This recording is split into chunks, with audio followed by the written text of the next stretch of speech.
Hello everyone, welcome back with me again in this channel. On today's tutorial, I'm gonna show you how you can add fade effects to audio or music in CapCut Mobile.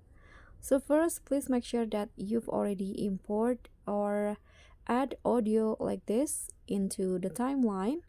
And to add the fade effects, what you need to do is click on the audio, and here at the bottom you'll find fade.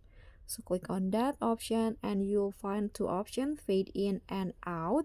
So you can just now adjust on the fade out, how long the fade out effect you want to last. For example, for the fade in, I'm going to go with 0 0.8, and the fade out, I'm going to go with 0 0.9.